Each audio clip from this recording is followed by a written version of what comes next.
Hi guys, welcome back to another video. Today I will discuss about the habits of a successful trader. तो आज हम उन चीज़ों के बारे में बात करेंगे जो कि एक कामयाब ट्रेडर अपनाता है और कौन सी आदत की वजह से वो एक सक्सेसफुल ट्रेडर बनता है। तो सबसे पहले हम बात करेंगे एजुकेशन एंड रिसर्च के बारे में। जब भी कोई चीज़ आपने करनी होती है या जब भी कोई चीज़ बनानी होती है तो उसके लिए ज़रूरी है कि आपको इस चीज़ का इल्म होना चाहिए। फॉर एग्ज़ाम्पल आपने एक बिल्डिंग बनानी है तो इसके लिए आपको इंजीनियरिंग की तालीम हासिल करना पड़ेगी और अगर आप टीचर बनना चाहते हैं तो उससे पहले आपको खुद सीखना पड़ेगा। अगर आप कोई कारों के मैकेनिक बनना चाहते हैं तो उस आपको कुछ ना कुछ टाइम गुजारना पड़ेगा और उस चीज़ को सीखना पड़ेगा, तभी आप वो चीज़ आगे कन्वे कर सकते हैं और तभी वो आप उस चीज़ को सीख सकते हैं। फॉर एग्ज़ाम्पल एक बंदा है जिसने इंजीनियरिंग नहीं की और वो बिल्डिंग बनाने लग जाता है और वो ऑर्डर देता है कि इस तरह बिल्डिंग बनानी है, लेकिन उसको ये नहीं पता कुछ देर बाद वो बिल्डिंग गिर जाएगी। तो ये असूल ट्रेडिंग में अप्लाई होता है। एक बिगिनर आता है, वो ट्रेड करता है, ट्रेड लेता है, 20-25 ट्रेड लेता है, उसमें से कुछ 2-3 ट्रेडें उसके हक में चली जाती हैं और बाकी उसके अपोजिट साइड में चली जाती हैं। ट्रेडिंग करने के लिए भी लाजमी है कि आप इस चीज़ को ज़रूर सीखें। इसमें आप टेक्निकल फंडामेंटल एनालिसिस आ जाता है, इसमें रिस्क मैनेजमेंट आ जाता है, ट्रेडिंग प्लान कैसे बनाते हैं और अडेप्टेबिलिटी क्या है और कंटिन्यूस लर्निंग क्या है। इन चीज़ों को आज मैं डिस्कस करने वाला हूँ कि ये सारी चीज़ें क्या है। एजुकेशन रिसर्च के बारे में मैंने बताया। रिसर्च ये है कि आप मार्केट में जो न्यूज़ आ रही हैं उनको रीड करें और देखें कि इससे क्या इम्पैक्ट पड़ता है।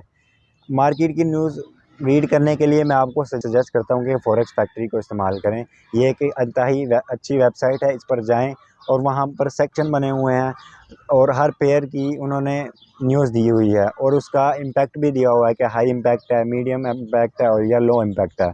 तो ट्रेडिंग करने के लिए जो एक सबसे ज़्यादा इम्पोर्टेंट और मेन थिंग जो है वो है ट्रेडिंग प्लान।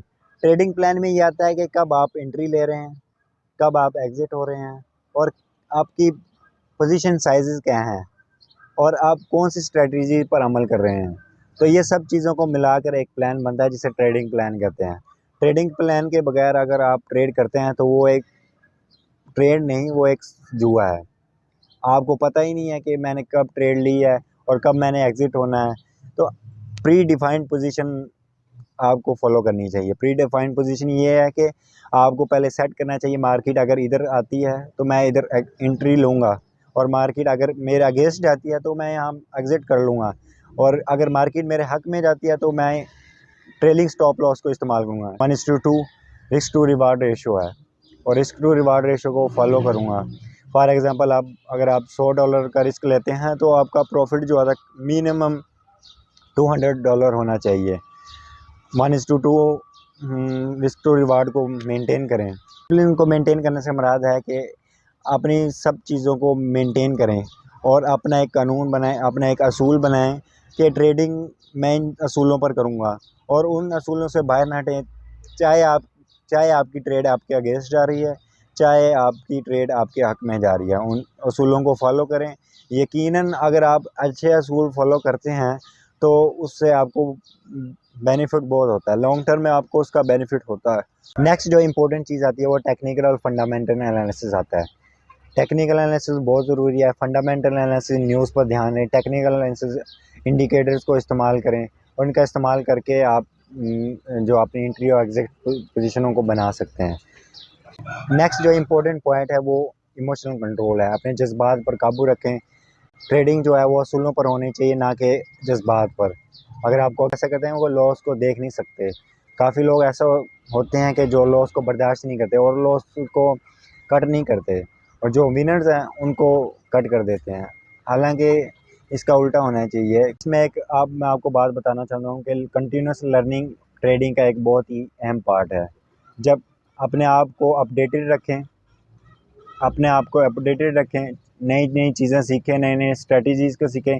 जब आप कंटिन्यूस लर्निंग करते हैं तो आपको नई नई चीज़ें सीखने का मौका मिलता है और उन चीज़ों को आप एग्जीक्यूट कर सकते हैं, उन चीज़ों को अमल में लाएं ताकि आप नई स्ट्रेटजीज़ बनाएं और अपना एक टारगेट रखें कि हर ट्रेड में मैं ना कुछ सीखूंगा।